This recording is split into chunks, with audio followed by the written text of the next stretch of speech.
Que Dios les bendiga a cada uno de ustedes esta excelente noche. Damos la bienvenida a cada uno de ustedes deseándoles éxito y mucho bien y sobre todo que tengamos la grata oportunidad de continuar el curso que nos compromete en esta jornada.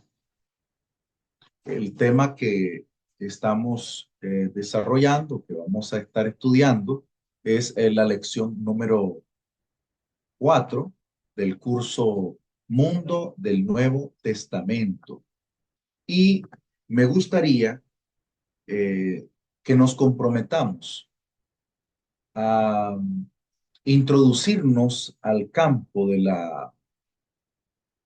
la historia neotestamentaria.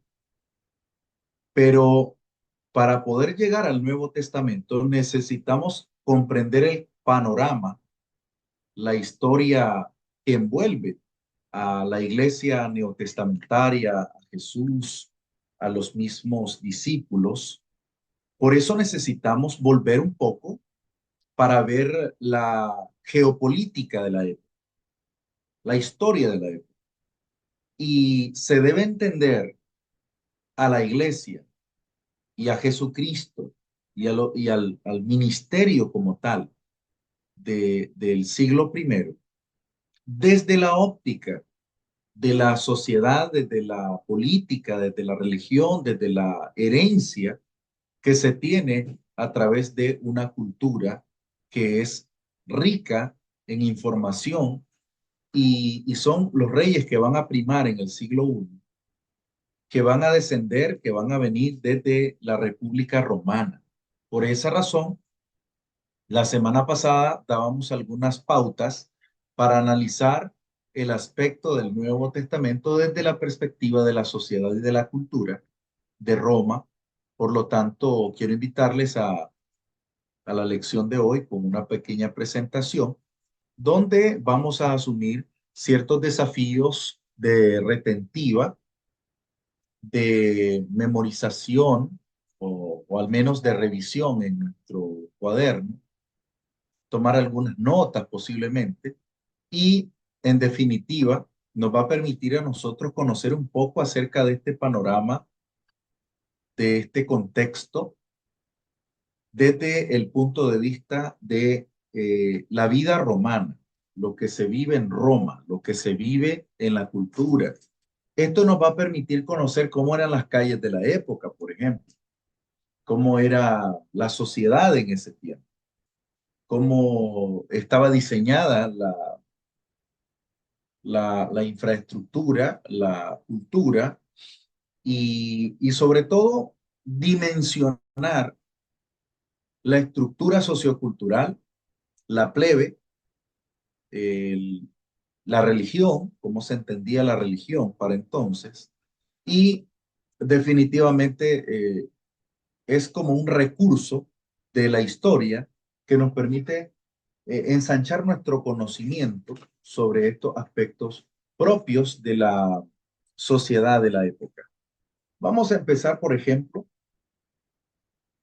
con los etruscos. Por si no lo sabían y nos actualiza un poco, los etruscos fueron una sociedad previo a los romanos, previo a lo que conocemos como los romanos, que se ubicaban en el centro de Italia. Y ellos, por naturaleza, eran muy dados al arte, a la cultura, a la música. Los etruscos fueron muy evolucionados para la época y ellos le daban ese sentido, ese valor a la naturaleza. Son de los primeros naturalistas, son de los artistas que le dan a la riqueza, le dan la riqueza al valor de la naturaleza, al tema de las vistas arquitectónicas, el tema de la belleza, pero no lo ven desde un sentido geométrico como los griegos. Los griegos ven en la geometría, ven la exactitud, ven el número áureo, o sea, el número de oro, Los griegos le dan un sentido muy determinado con respecto a las medidas. En cambio, los etruscos le dan una visión un poco más artística, de embellecer sus hogares con árboles, tener jardines hermosos, tener esa belleza arábiga que les permite, así como lo tenían los árabes, esa belleza natural de tener terrazas y mirar la contemplación de la naturaleza. Eso eran los etruscos. Por eso es que en las venas de los romanos va a correr la sangre, la cultura, el embellecimiento de la cultura etrusca, pero también de la cultura helenista, de la cultura romana, de la cultura griega.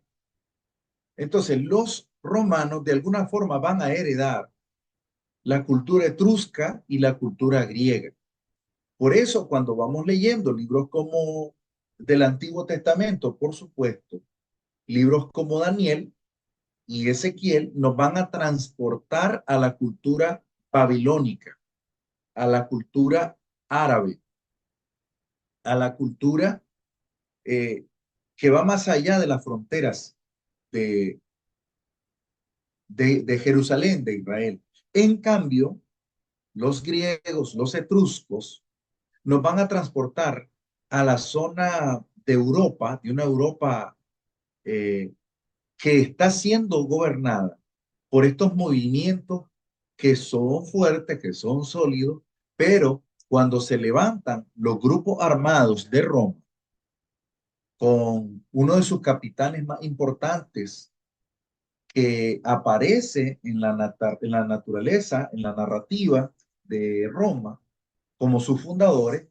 precisamente con el nombre de Rómulo, uno de sus grandes generales.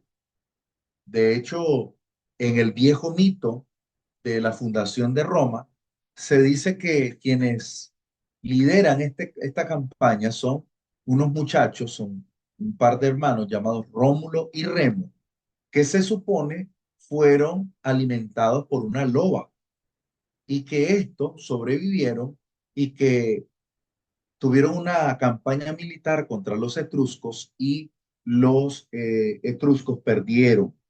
¿Qué podemos decir de los etruscos?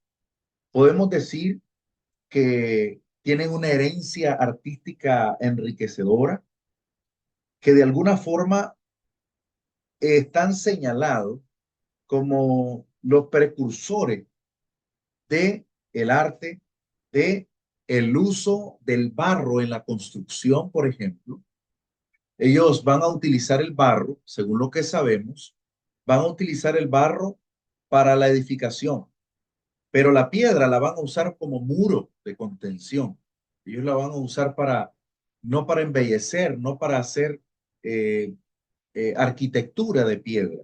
Ellos van a usar la piedra solamente para elementos de fortificaciones, para poder usarlo en las laderas de las construcciones, para hacer terraplenes, para hacer una infraestructura lo suficientemente sólida en su borde, pero en su infraestructura pura y dura solo van a utilizar barro, van a utilizar madera, van a realizar cabañas, van a construir de una forma más sencilla. Son los romanos los que sinceramente le dan a la arquitectura ese concepto artístico, ese concepto profundo, ¿verdad? Ese concepto más enriquecedor. Luego los romanos, una vez que toman el poder, ya las bandas armadas de Roma, ellos van a establecer de a poco etapas de desarrollo en su sociedad. Vamos a tener tres etapas de desarrollo del Imperio Romano. La semana pasada lo miramos a grandes niveles, a grandes rasgos. Esta vez lo vemos un poco más de cerca, un poco más frontalmente. Tenemos, por ejemplo, la monarquía. La monarquía romana es una monarquía con reyes, pero que se van a dividir en dos bandas. Estos reyes se van a dividir en dos estructuras principales.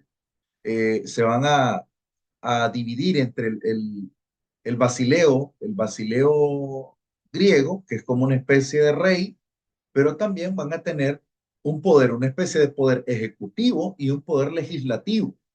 El poder ejecutivo, por una parte, lo va a ejercer la monarquía, van a ser los reyes, van a ser los que van a gobernar desde arriba, pero también dentro de la sociedad van a tener un núcleo fuerte, un núcleo sólido de desarrollo, un núcleo importante de infraestructura legislativa que se va a constituir a través del Senado romano. No va a ser el único órgano de dirección de Roma, no va a ser el único poder legislativo, va a ser el más relevante y que de ahí se van a desprender las curias, se van a desprender las centurias, por ejemplo, se van a desprender los gremios un poco más dispersos en los pequeños pueblos, donde van a existir una suerte de presidentes, gobernadores, um, alcaldes, concejales, una suerte de infraestructura legislativa que va a permitir que los gremios puedan tener un sentido legislativo, organizativo dentro de su comuna, dentro de sus polis, dentro de sus pequeñas comunidades llamadas polis, que serán supervisadas por el Senado, y el Senado asimismo va a tener una paridad, una fuerza similar, una fuerza semejante a la del rey, a la del monarca. Entonces la monarquía se va a levantar desde el 753 a.C. y va a continuar unos 200 años aproximadamente, poco más. Pero en este tránsito también tenemos que identificar, por ejemplo, que la sociedad va a tener también su segmento. Aquí lo pueden ver ustedes con el puntero. Tenemos, por ejemplo, en el tiempo de la monarquía, la política va a estar diseminada a través de los diferentes escaños de la sociedad, entre los cuales van a gobernar los líderes políticos dentro del Senado, pero también vamos a tener a la plebe, o sea, las personas con menor influencia, los más pobres, la gente que no tenía influencia en la política, y esta monarquía va a tener ese, esa distribución. Ahora, durante la monarquía existieron órganos estatales como la asamblea, las que se organizaban a través de las llamadas curias, y también en el contexto del Senado, ellos, el Senado mismo elegía a su monarca. El Senado tenía la autoridad de elegir al próximo rey, cosa que posteriormente va a ser un poco más complicado tras el nacimiento del nuevo imperio romano, cuando se estructuran los césares, los monarcas, los reyes que van a ser y que van a suprimir de alguna forma la fuerza del Senado. También existe el Consejo de los Ancianos, que serán como una especie de consejo tutelar de un conjunto de hombres sabios, de hombres, de ancianos, de una cierta influencia económica y de intelecto. También las formas en las que se distribuían estos, eh, estos monarcas con su sistema político estaban muy determinados para poder fortalecer el reinado y el senado. Nunca hubo problema en cuanto a la posición y el rol que jugaba cada uno de ellos. Dentro de los reyes más destacados en este conjunto de monarcas en Roma, tenemos a Rómulo, a Numa Pompilio, a Tulio Hostilio, haciendo una etimología de algunas palabras. La palabra hostil tiene un sentido de violencia, y muy seguramente su herencia se le debe a Tulio Hostilio, porque en su carácter fue mucho más violento y cruento que Rómulo, su predecesor. Tenemos a Neonercio, a Servio Tulio, a Tarquineo, el soberbio, quién sabe por qué le dirán así, seguramente por su forma de ser, y en su apogeo, ellos tomaron el liderato de Roma. También tenemos datos que son relevantes sobre la sociedad, por ejemplo.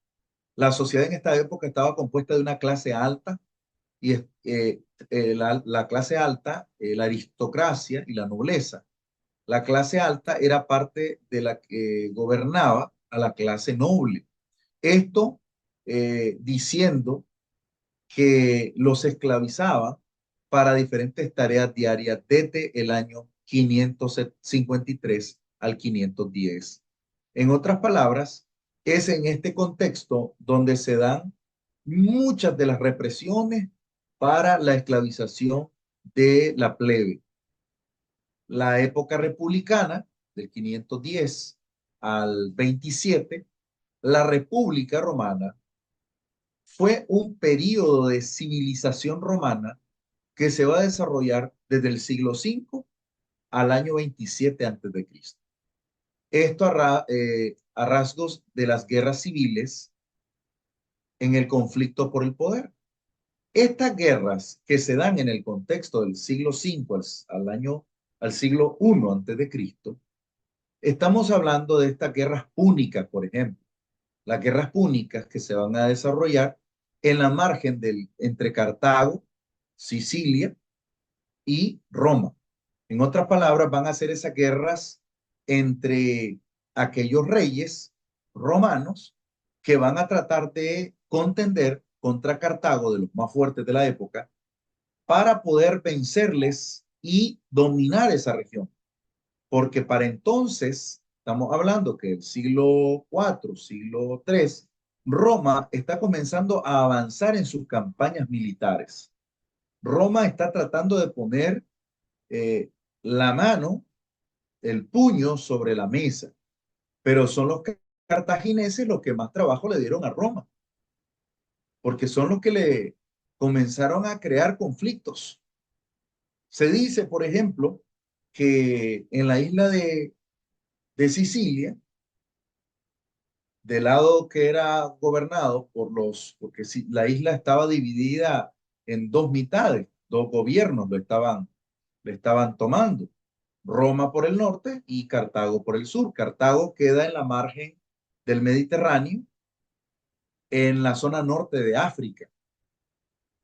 Y para entonces, en este combate de las llamadas guerras púnicas, se dan los conflictos armados y allí donde se encuentra a un gran inventor, a un inventor importante, cartaginés, famoso. No sé si ustedes han escuchado hablar de él. Les voy a dejar esa incógnita para que ustedes lo puedan investigar. ¿Quién fue ese inventor que le dio tanto trabajo a Roma?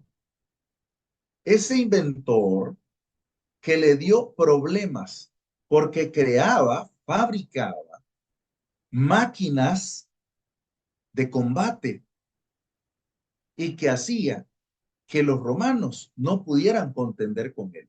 De hecho, él fue el primero en crear una especie de, la primer lupa de concentración de energía como una especie de rayo láser desde antes del siglo II. Entonces, este es un genio, este es un genio y es muy famoso por su nombre. Su nombre es altamente reconocido en las investigaciones de la ciencia de la antigüedad. ¿Alguno se sabe el nombre de este varón? ¿Alguno ha escuchado hablar de él? Mientras lo estamos pensando, hablemos acerca del Senado. El Senado durante la República se afianzó, se solidificó como un órgano que jugó un papel importante para orientar, para aconsejar, para asesorar al gobierno romano. También durante la República Romana, muchos funcionarios en instituciones propias del origen monárquico desaparecieron, pero otras se adaptaron para mejorar y servir al gobierno del pueblo. En otras palabras, se trataron de afianzar y no disolverse en el contexto. Entonces, eso es parte de lo que vemos en las etapas que va sufriendo Roma. Ahora, en estas primeras etapas vamos a ver la monarquía, luego la República Romana.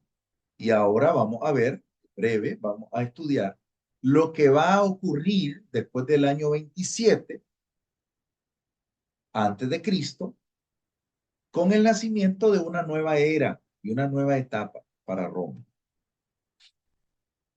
Vamos a hacer una pausa para ver qué es esto. ¿Qué se les viene a la mente cuando ustedes ven esta imagen? Vamos a dejar el micrófono abierto Son para columnas. ver. Ajá, columna, muy bien, columna. ¿Qué, a ver, puntero? ¿Dónde han visto estas columnas? En los palacios. Palacios, muy bien. ¿Dónde más? Hermano, hermano, yo pienso Señor, que pueden significar diferentes culturas, tal vez. muy bien, estamos muy bien. Eso sí es. Y van a representar culturas, van a representar etapas, van a representar arte en diferentes contextos. Entonces, vamos a tener, por ejemplo, allí un par de ciudades conocidas, ¿verdad? Ciudades que ustedes quizás han escuchado mencionar. Entonces, en este caso tenemos tres columnas representativas y cada una tiene su caracterización. En este caso tenemos el arte dórico, el arte jónico y el arte corintio. Esto es muy común cuando uno visita estas regiones en la era moderna. De hecho, esta infraestructura que ustedes ven aquí no es extraña a la que tenemos en la América Latina actual. En nuestra América Latina tenemos una herencia sociocultural y arquitectónica que procede del arte antiguo de los romanos. Y es que tenemos un arte limpio, un arte bastante práctico, donde se encajaban las rocas una sobre otra y que se calaban para dimensionar, para darle esa vistosidad a estas columnas. En este caso, las más sencillas eran las dóricas, que se caracterizaban por tener bloques consecutivos, pero que no llevaban mayor expresión, no llevaban mayor detalle, que a diferencia del arte jónico, era como más cuidadoso en relación al relieve, al calar la columna, al tener esos bordes, los capiteles, y tener también sus figuras. Es precisamente el arte antiguo que va a heredar Roma. Esto viene desde el arte griego. Esto se va a caracterizar desde la perspectiva de los griegos. Por eso es que esta cultura que se va a transportar a Corinto también va a ser más cuidadosa todavía. Va a tener un trabajo arquitectónico donde se va a representar la belleza calada en la piedra. Todo esto ustedes lo van a ver claramente retomado en la cultura romana, con una vital diferencia. ¿Cuál será la diferencia que marque Roma? Que Roma no le va a dar detalle a los detalles. Roma no le va a dar mayor importancia a las a los pequeños diseños. Más bien le dará importancia al volumen, al tamaño de la arquitectura. Por eso es que ellos van a realizar la primer megaestructura, que va a ser una suerte de coliseo que va a durar tantos siglos que hasta el día de hoy uno puede, por turno, tomar un paseo en Roma, eh, capital de Italia, y allí van a encontrar en el centro de la ciudad una orbe, una estructura gigante que es un gran coliseo donde se realizaban diferentes eventos, espectáculos de gran relevancia después de su creación, después de su diseño. Entonces, cuando se habla de Roma, se habla de avances, se habla de desarrollo, se habla de cultura, se habla de sociedad, se habla también de avances en relación al flujo de agua. Esto que ustedes ven aquí es la representación de los puentes llamados también acueductos romanos. El puente de Gard es una de las señales más vívidas, más claras de cómo se transportaba en aquella época el agua y cómo eran estos acueductos. Esto es bastante interesante. Acá ustedes pueden ver cómo se desarrollaba esta infraestructura y cómo esta infraestructura podía pasar por debajo incluso de las montañas. Hacían bóvedas, hacían pozos en las montañas y estos pozos almacenaban el agua y permitían que siempre hubiese agua en cada uno de los rincones de la ciudad. ¿De dónde procedía el agua? Bueno, esta agua procedía de las fuentes del manto acuífero. Ellos elaboraban un intrincado pasadizo que lo llevaba del otro lado de las montañas, creaban pozos para inspeccionar el agua. Ahí tenían un espacio para que el sedimento, cuando el agua pasara, pudiera estancar el sedimento y que el sedimento no contaminara el agua. Y luego el canal cubierto, que era prácticamente el que estaba debajo del puente. Por otro lado, tenía en algunos casos, debajo del puente había ríos, afluentes de agua, como lo pueden observar en este caso. Era muy natural, era muy práctico. Y también tenían un tanque de almacenamiento como cualquier ciudad actual. Y luego esta fluía por canales internos por toda la ciudad para crear estanques, para crear fuentes como como las que están en cualquier parte de Roma. No sé si ustedes han escuchado en Roma, por ejemplo, la fuente de Trevi. La, la fuente de Trevi es una fuente que tiene una enorme infraestructura con colosos, con figuras teogónicas, son figuras de dioses representativas, y entonces estas, con una clara presentación, demuestran una belleza de, de esa cultura, hechos en piedra, calados en piedra, y en muchos de los casos, figuras caladas en mármol. Y esta fuente es visitada por gran cantidad de turistas cada día, cada año, y van a ese lugar para lanzar una moneda, para pedir un deseo, una fuente de deseo, de la fuente de los deseos, y esta es la famosa, la fuente de Trevi. Esa está en Roma, en Italia.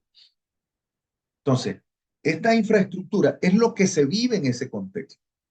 En otras palabras, en el siglo I era normal tener fuentes de agua, acueductos, o sea, no era un problema, no era un dilema. Para entonces había mucho aseo, mucha limpieza. Los romanos se caracterizaron por eso. Ellos eran muy limpios en ese aspecto. Ellos tenían mucho cuidado por el tema eh, de la limpieza. Con el tiempo, esto se perdió totalmente. O sea, siglos más tarde, esta, ¿cómo decirlo? Esta limpieza, este cuidado, como que la sociedad no le dio tanto valor, al punto que entre el siglo IX, siglo X, en la era medieval, era tan terrible, siglo XIII, XIV, XV, hasta el siglo XVIII inclusive, la gente era tan sucia, permítanme la palabra, que ellos pensaban que bañarse hacía daño. ¿Han oído la frase que una vez al año no hace daño? Pues se refieren al baño. Ustedes han visto, por ejemplo, esos vestidos abombados, acolchados de aquellas mujeres, de las damas de la época.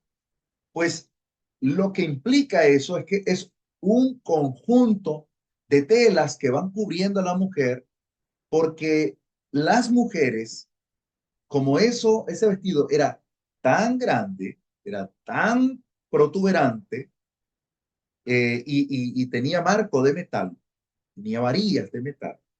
Entonces, las damas de la época no podían ir al baño con frecuencia. Por lo tanto, cuando iban, tenían poco aseo personal, tenían muy poco cuidado, y entonces ponían estas faldas abombadas del siglo XIV, XV, XVI en adelante. Lo que hacían era, tenían tantas capas para cubrir del poco aseo, del hedor que existía. De hecho, los hombres barbudos de la época, a diferencia de los caballeros actuales, que tratan de cuidarse la barba, que se ponen ungüento, una cosa bien especial. En la época, los hombres lo que hacían era untarse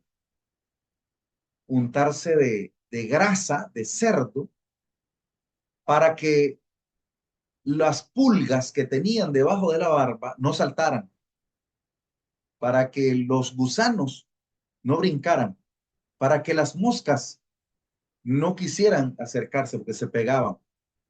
Sí, sí. Aún más, voy a insistir con esto. ¿Saben para qué en aquel tiempo existían unos marcos de cama que tenían 4 postes que ahora son elegantísimos, bellísimos, dice la gente, y que tienen cortina y esas cosas, que eso para la gente es lo más bello? Eso es lo más precioso en una cama.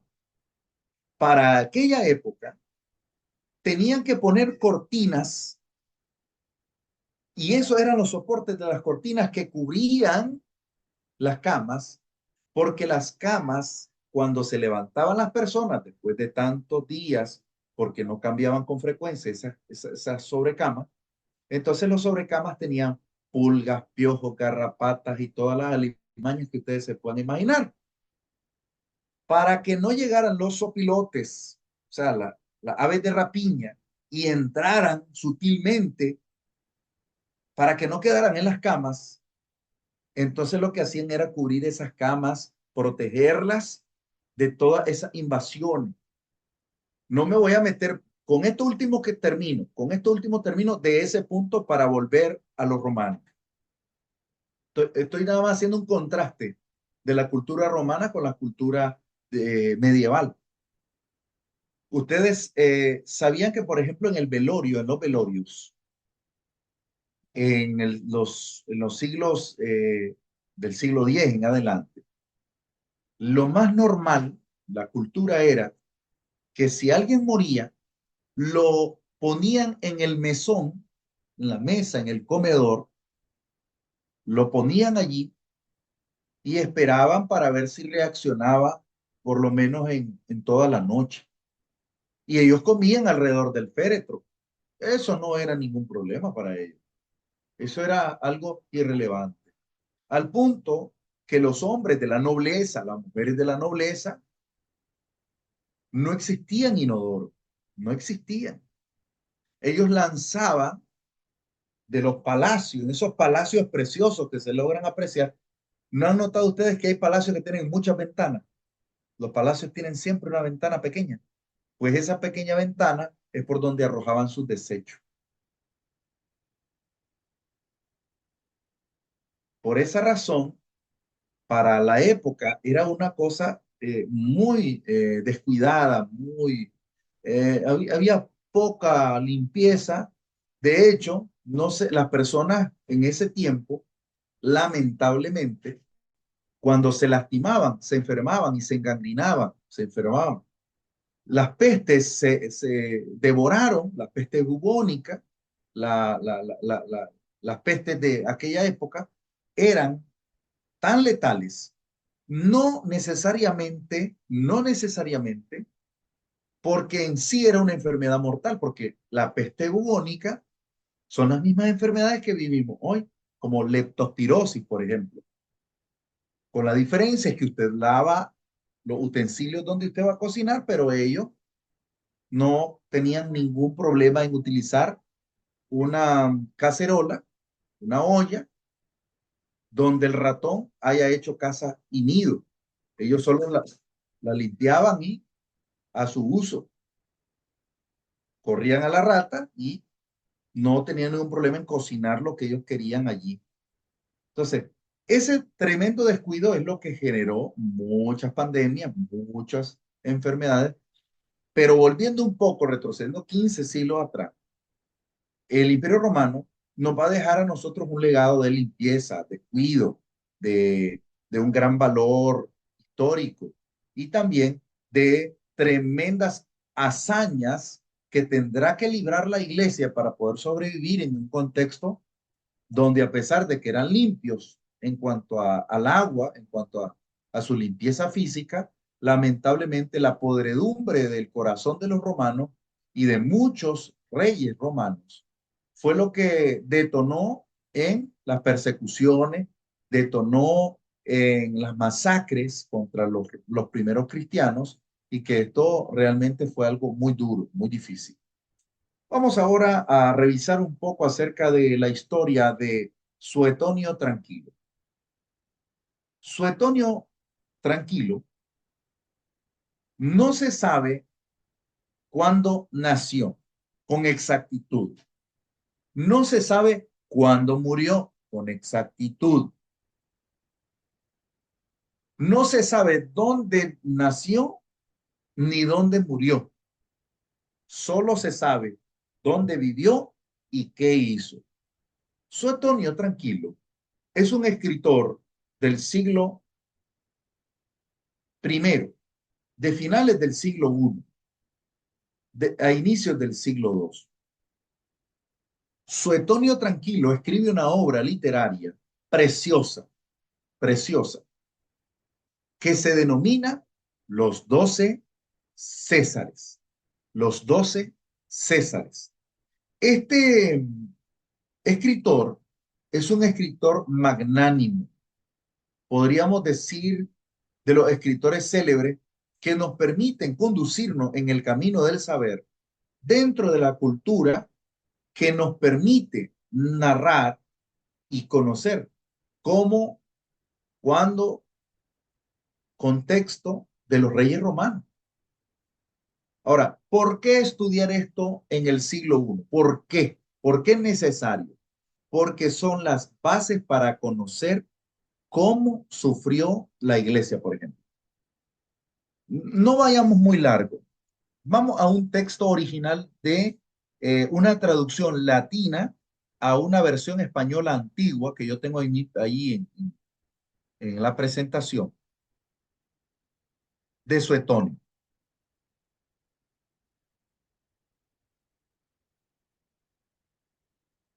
Echemos un vistazo. Luego veremos cómo llegó Suetonio eh, a interesarse tanto en el camino de la literatura y lo que él hizo. Este es el capítulo, la página 322, 321, donde aborda la vida de Nerón, la vida de Nerón. Entonces, aquí aparece una lectura bien interesante esto está escrito en un español antiguo, casi un latín, un latín tardío. Aquí es donde Suetonio trabaja la historia de los reyes romanos. ¿Ha oído usted, por ejemplo, hablar de Nerón? Pues agradézcale a Suetonio tranquilo. ¿Ha oído hablar de los reyes romanos, de los emperadores, de Galba, Otón, Vitelo, de, um, de Calígula, de Tiberio, de Augusto, eh, de, de Tulio, de César? Todos ellos, todos ellos están siendo narrados en esta historia simpática de Suetonio Tranquilo. Por acá tenemos la obra literaria en un español antiguo. La vida de los 12 Césares de Cayo Suetonio Tranquilo, historiador, curiosísimo, traducidas de latín en lengua castellana por el doctor Jaime Bartolomé, capónigo de la Santa Iglesia Catedral uh, Vigel, dirigidas al señor doctor Fernando Coscoso, caballero del Orden de Santiago y de Consejo Real de Castilla. Y ahí está un poco acerca de esta, de esta obra literaria, con privilegio en Madrid por Francisco Sanz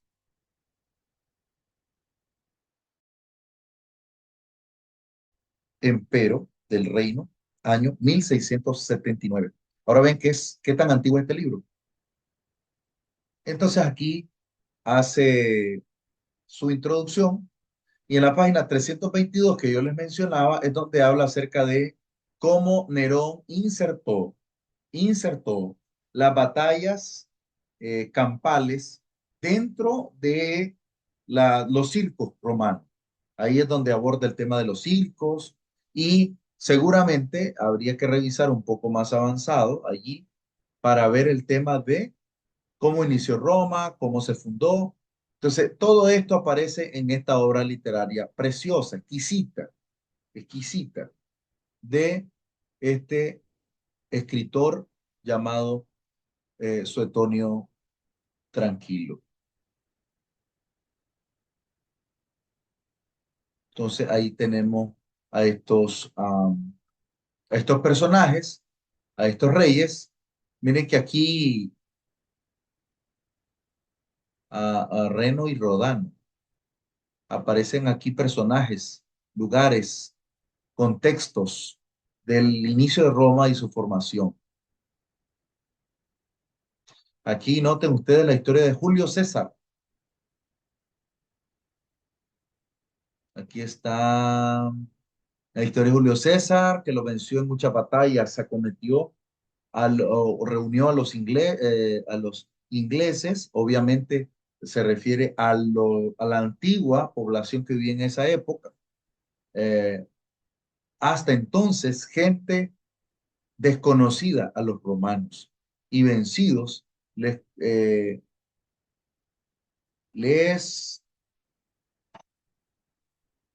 compelió a dar dineros, les dio dinero y parias, y pasando por tantas prosperidades, solo 3 veces y no más tuvo la fortuna adversa. Ahí está un poco acerca bueno, la historia del rey Julio César. Todo esto es la historia. Entonces, todo esto. Yo les puedo compartir allí un enlace para que ustedes obtengan ese archivo si ustedes lo quieren. Sé que será muy difícil de leer, pero a lo mejor y alguno quisiera echarle una mirada al texto. Pero Suetonio Tranquilo trabaja mucho la temática, la literatura sobre los reyes romanos. Ahora, ¿cómo encaja esto? ¿Cómo encaja esto en el siglo I? Sencillo, porque en el siglo I, en esos 100 años, van a vivir Tiberio, Calígula, Otó, Vitelo, Augusto. O sea, vamos a tener a los reyes romanos allí. Vamos a tener a los reyes romanos uh, de alguna forma involucrados en tiempos de Jesús, en tiempos de Juan el Bautista, en tiempo de la iglesia primitiva, y van a continuar estos reyes durante la estadía de Pablo, antes y durante su llegada a Roma. De hecho, va a ser en el contexto de Nerón que Pablo va a escribir algunas de sus cartas, que la iglesia va a ser perseguida, que la iglesia va a sufrir, inclusive posterior a los relatos del texto, más o menos en tiempo de San Juan, del Evangelio según San Juan, que fue escrito más o menos en el año 90, 95, el año 96 que se escribe Apocalipsis, va a ser básicamente en tiempo de Domiciano. Luego estará Trajano en el gobierno, y por eso me gustaría volver un poco los ojos a Suetonio Tranquilo, porque vamos a ver cómo Suetonio llega a conocer tanto de Roma. ¿Qué lo hace a él especial? Pues Suetonio era ni más ni menos que amigo, era compinche, era amigazo, era amigazo de un hombre llamado Plinio el Joven. Pero Plinio el Joven conoce, conoce a Suetonio ya en Italia. Pero Suetonio, según algunas investigaciones, perdón, Suetonio, según algunas investigaciones antiguas, en una ciudad llamada Hippo Reggio, también conocido como Hipona, mismo lugar de donde procede el famosísimo San Agustín de Hipona, aquí, Hipona. Y en Hipona, de donde desciende Suetonio Tranquilo, muy cerca de Cartago, muy claramente cerca de Sicilia, la isla que estaba en disputa. No sé si se acuerdan lo que les comenté de la isla en disputa entre Italia y Cartago. Pues este hombre es de esta región y este hombre llega y narra todos sus acontecimientos, toda la vivencia dentro del corazón de Roma. Su mente, a pesar de que muchos autores y comentaristas de la historia consideran que pareciera que Suetonio nunca salió de Roma porque todo lo que habla acerca de Roma, las vivencias de Roma, el contexto de Roma, pero Suetonio llegó a participar en batallas muy lejanas. Él llegó juntamente con Trajano, cuando llegó a trabajar para el gobierno de Trajano, llegó a las comunidades albanesas.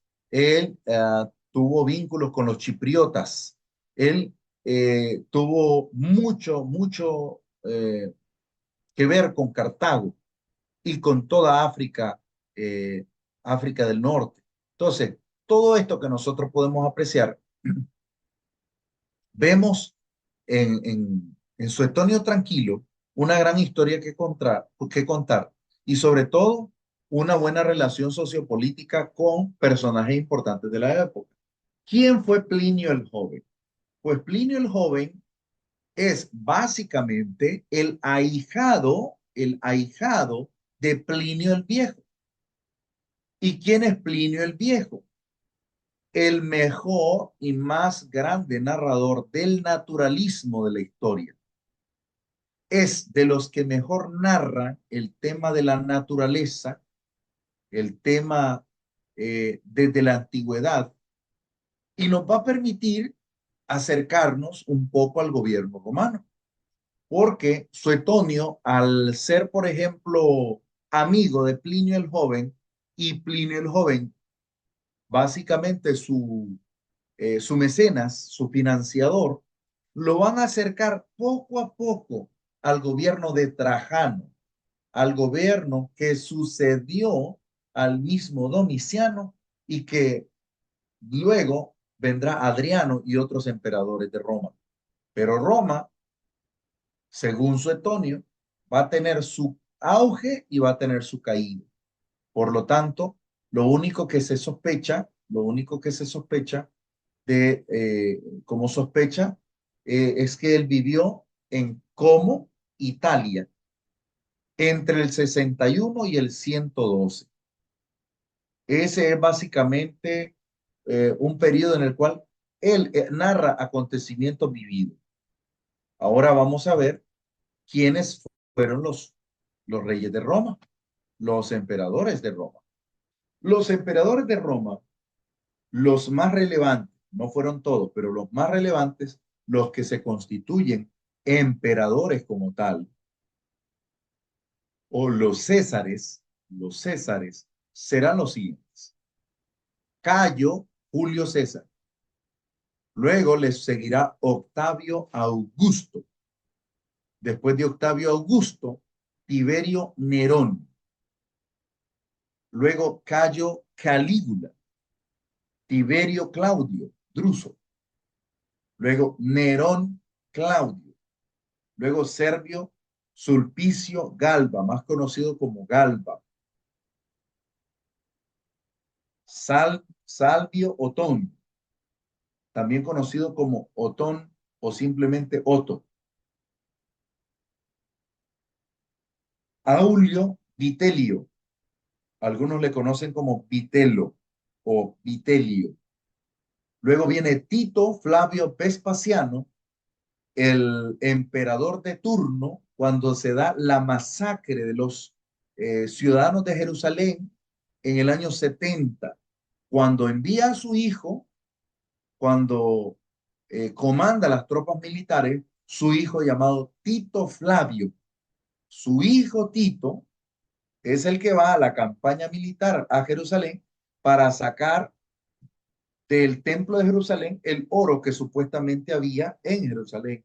Por eso es que en el año 70 nuestro Señor Jesucristo le dice, no quedará piedra sobre piedra, haciendo referencia a este acontecimiento que el general Tito Flavio tomará la decisión de hurgar en las bóvedas del templo de Jerusalén, pero sacará y extraerá roca por roca, piedra por piedra. ¿Con qué objetivo? ¿Cuál sería el propósito? Sencillo. El único propósito de hacer eso en el año 70 era extraer los escombros para ver si dentro del templo, en las paredes del templo, los judíos guardaban oro puro, oro macizo.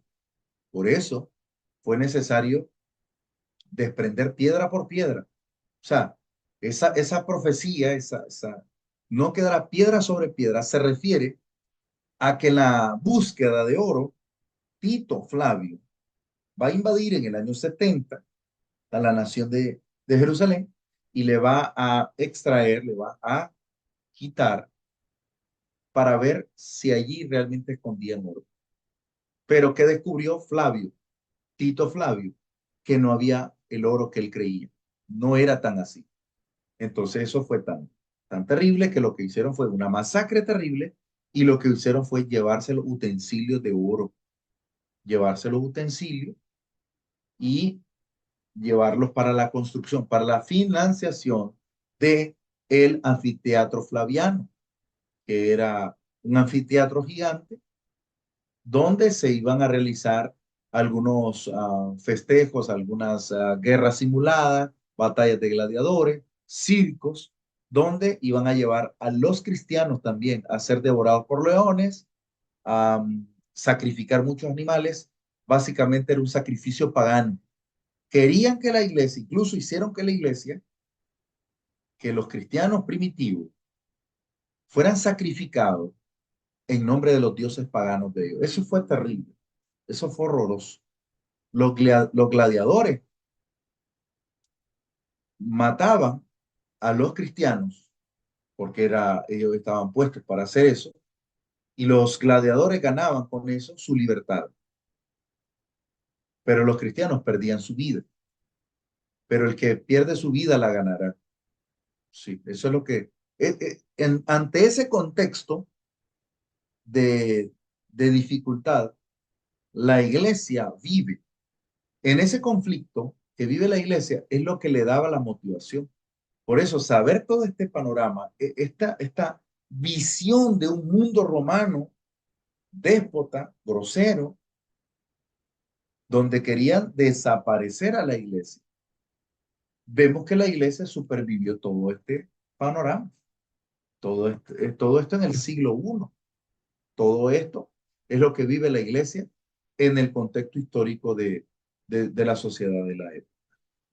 Esto es básicamente parte de la serie, ¿no?, que vamos estudiando para ver cómo era el mundo en el que vivían los cristianos, la gente del siglo primero, y también vimos esa referencia del contraste con el siglo XV, siglo XVI, cómo era la gente, cómo era su cultura. Y no quise continuar con eso, porque eso da para una clase entera. Eso da para una clase entera, definitivamente. Con esto les voy a dejar la intriga. ¿Saben para qué eran las flores de boda? ¿Saben por qué era el ramo de rosas, el ramo de flores para la que se casaba? Era para que no se sintiera su aroma frente al esposo. Sí. Hay mucho que decir. Esto y más seguiremos estudiando en el curso del mundo del Nuevo Testamento. Gracias por su amable atención y yo les animo a continuar.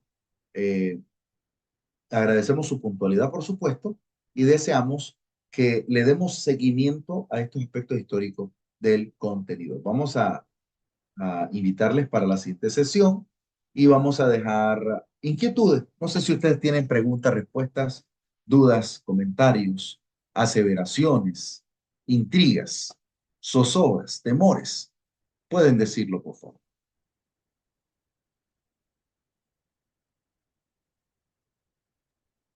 Hermano, la verdad es que me pareció bastante impactante porque hay muchas cosas, ¿ves?, que puede decirse que son buenas porque esas grandes construcciones, esa forma de abastecer, hacer esos acueductos, atravesar montañas, llevar agua y todas esas cosas que son tan importantes en un lugar.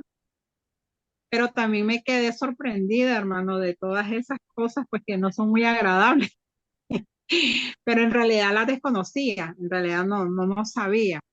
Y yo pienso que cuando alguien fallecía, por ejemplo, me dio mucha risa porque yo dije, pues no necesitaba morir porque eso era terrible estando vivo. Imagínese después de muerto, santo Dios. No lo no lo había La verdad, considerado, ¿verdad? No lo había la verdad considerado. es que la verdad que eso era terrible, pero sin embargo, pues despierta la curiosidad en realidad y pues me parece muy interesante también algunas, por ejemplo, de ese Plinio el joven, estudiamos un poquito anteriormente y pues me gustó lo que dijo, no lo sabía, que también el papá se llamaba igual y que quién era, pues. Y bueno, me pareció también muy interesante ese documento que presentó y me llamó la atención la escritura porque muchas palabras que yo las considero con otro tipo de letra, ahí pues, pero bueno, a ver cómo le digo, es algo demasiado antiguo en realidad. Sí. Y me gustaría tenerlo, me gustaría que lo comparta, porque pues me gustaría investigar un poquito más. Y pues vamos ¿Cómo a no? investigar a ver quién es ese inventor, porque pues yo creo que nadie, no sabemos quién es ese famoso inventor. Bueno, para Vamos a los estudiantes investigarlo. que no pudieron entrar a la clase, entonces les va a quedar de tarea volver al centro de la clase, al centro de esta lección, retroceder un poquito y ver las pistas que dimos a través del video. Esto también nos permitirá ver, saber si el estudiante, número uno, estuvo en la clase y número dos, que si estuvo en la clase y estuvo atento. ¿Ah? Ahora, yo quise decirle el nombre, mira, me picaba la lengua por decirle el nombre, pero yo se lo voy a dar de tarea. Casi se los digo, pero dije yo, no, se lo voy a dar de tarea. Hermano, por casualidad no es Aníbal Barca. ¿Ah? No, Por An- casualidad no es Aníbal Barca. Aníbal no, Barca. Aníbal es el guerrero temido por los romanos, pero no es el inventor, porque quien le ayudaba a Aníbal era ese inventor. Sí, Caliente, hermana Mayra. la Por lo cerca, la menos sé cerca. que voy cerca, sí. Tengo pista al menos. Las guerras púnicas son bien interesantes, los combates que se dieron son bien interesantes, bien interesantes. Creo que Ulises o Ronald levantó la mano. Yo fui. Buenas noches, bendiciones, Buenas hermanos. noches. Bendiciones. Yo quedé un poco confundido con la tarea, si es sobre la investigación de quién fue Cartagines o cuál es la tarea. ¿Cuál fue el científico cartaginés? El científico cartaginés que era temido por los romanos, que creaba cosas que eran impresionantes. ¿Y qué tipo de cosas creaba? Uno de ellos fue una especie de láser antiguo que cegaba los barcos navieros, los barcos de guerra de los romanos, inclusive algunos los quemaba a gran distancia. Entonces, eso es sumamente interesante. Esto es como una suerte de desarrollo previo a lo que se da en el siglo I. Pero poco a poco vamos a ir adentrándonos un poco acerca del culto, del culto religioso de la época, el contexto del culto, y eso creo que va a ser también interesante para ver que si realmente el cristianismo actual tiene ese valor por las cosas espirituales como el siglo I. O sea, ver, Hermano, contrastar esa historia. hermano, también me llamó mucho la atención las columnas que presentó. Y pues en el momento no dije, solo dije me daba la idea de un palacio, pero también de templos, hermano, como el templo Tem, famoso de la diosa Afrodita. Dice que era un templo súper exacto, elegantísimo, o sea, algo fuera de este mundo en ese momento. correcto. Ulises, Buenas noches, hermano. Bro, tengo una pregunta, hermano. Conforme cuando usted estaba diciendo de los artes, del arte dórico, del arte jónico y del arte corintio, aquí estos artes hablaban diferentes idiomas, hablaban un mismo idioma. en la antigüedad, al menos en el contexto, cada uno de las comunidades tenían incluso su propia lengua, tenían su propia caracterización, los etruscos. Por eso es que el español que va a nacer de esa rama de latín, el español viene de latín. Creo que eso lo podríamos dejar inclusive, me gustaría, como parte en una de las lecciones futuras, que la vamos a incluir como parte de dónde vino el idioma, nuestro idioma, porque es enriquecedor saber que para el siglo primero, eh, el español como tal, el español, va siendo derivado de unas lenguas muy antiguas, derivadas del etrusco, del osco, del umbro, del latín. Y en este caso, hablamos de arte por comunidad. La comunidad dórica, la comunidad jónica, la comunidad corintia, eran comunidades propiamente dichas, tenían sus formas dialectales, pero el griego era su idioma general. Podríamos definirlo como parte de su estructura lingüística. El griego realmente imperaba en todo. El griego lo hablaban todos. El griego lo sabían todos. Las cartas del Nuevo Testamento también. Ustedes lo están viendo en simultáneo esta asignatura y verán ese detalle bien interesante sobre el idioma bíblico, el idioma bíblico. Eso es parte, mis hermanos y amigos, de la lección de hoy. Les espero con mucha ansia para el día lunes próximo. Y si tienen ciertas inquietudes y quieren seguir aprendiendo, pues retoman el video un poco y le echan un vistazo y pueden compartirlo con sus amistades, con quienes les gusten estos temas. Que Dios les bendiga a todos y que tengan una feliz noche.